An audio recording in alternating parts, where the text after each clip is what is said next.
মই প্ৰিয়াংকা আপোনালোকৰ নতুন এটা ভিডিঅ'লৈ স্বাগতম জনাইছোঁ। আজি মই 3200 মিটাৰ ৰানিং কৰিলোঁ। লগতে কিমান টাইমিং হৈছে মই চোৱা নাই, মানে এটা নিজৰ স্পীডত দৌৰিবলৈ ট্ৰাই কৰিছোঁ। মানে বেছি স্পীডত দৌৰা নাই, কমকৈও দৌৰা নাই, মানে নিৰ্দিষ্টভাৱে মই ৰানিংটো কৰিছোঁ। মানে সদায় ৰেগুলাৰ বেছিকৈ ৰানিংটো কৰি থাকিম বুলি ভাবিছোঁ। কাইলৈ 3200 মিটাৰ ঠাইত 1600 মিটাৰ মাৰিম, নহ'লে 5 কিলোমিটাৰ ৰানিং কৰিম। গতিকে আপোনালোকৰ মাজতো মোৰ ভিডিঅ' মাধ্যমে অৱগত কৰোঁ। আপোনালোকে যদি ডিফেন্সৰ বাবে তৈয়াৰী কৰিছে বা ডিফেন্সৰ বাবে আপোনালোকে প্ৰস্তুতি হৈছে, নিশ্চয় আপোনালোকে ৰানিংটো কৰি থাকিব। ৰানিংটো কৰি থাকিলে আপোনাৰ লোকচান নহয়। ৰানিংটো কৰি থাকিব, ৰানিংটো কৰিলে আপোনালোকৰ লোকচান নহয়। যেতিয়া ৰানিংটো কৰি থাকিব, আমাৰ অসম পুলিচৰে হওক বা বিভিন্ন ধৰণৰ পোষ্টসমূহ ওলাব। গতিকে পিও আহি আছে, গতিকে তোমালোকে ৰানিংটো কৰি থাকা। লগতে তোমালোকৰ যি অসমৰ যিবিলাক কুৱেশ্যনবিলাক, যি আছাম পুলিচৰে হওক বা যিকোনো টিএ লেভেলৰ কুৱেশ্যনবিলাক তোমালোকে প্ৰিপেৰেশ্যন চলাই থাকিবা, তেতিয়া তোমালোকৰ লাভ হ'ব।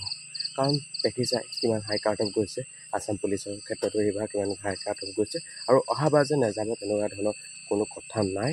গতিকে ভাবিছোঁ তোমালোকে ৰিটাৰ্ণৰ বাবেও কমকৈ হ'লেও প্ৰেক্টিচটো কৰি থাকিবা।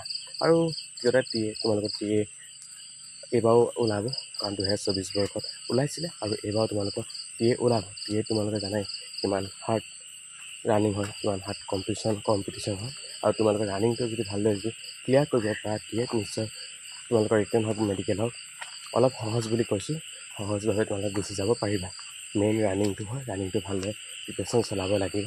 আৰু দ্বিতীয়টো কথা ক'বলৈ গ'লে, মই ৰানিঙৰ ক্ষেত্ৰত এটা কথা মই তোমালোকৰ মাজত অৱগত কৰিব বিচাৰিছোঁ যে ৰানিংটো টিএৰ ক্ষেত্ৰত ক'বলৈ গ'লে টাইমিংটো যিটো টাইমিং দিয়া থাকে, সেই টাইমিংটোৰ ওপৰত তোমালোকে ডিপেণ্ড নকৰিবা।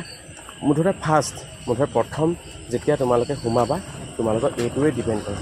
তোমালোকে টিএ যেতিয়া ইণ্টাৰভিউ দিবলৈ যাবা, তোমালোকৰ তোমালোকৰ গ্ৰুপটোত যিটো ফাৰ্ষ্ট সোমায় এইটোৰ ওপৰত ডিপেণ্ড কৰি এটা বা দুটা ৰাখি থৈ দিয়ে, 3টালৈকে ৰাখে।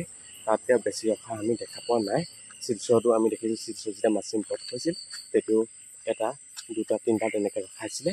তাৰপিছত আমাৰ ডিব্ৰুগড় চাবুৱাটো হৈছিলে, তাতো এনেধৰণে ৰখা দেখা পাইছিলোঁ। মুঠতে এটা কথা ক'ব বিচাৰিছোঁ যে টাইমিং কোনো মেটাৰ নকৰে। মুঠতে গ্ৰুপটোত যি ফাৰ্ষ্ট সিয়ে কোৱালিফাই হয়, আৰু লগতে তাৰ লগত 2-3টা ৰাখি থৈ দিয়ে।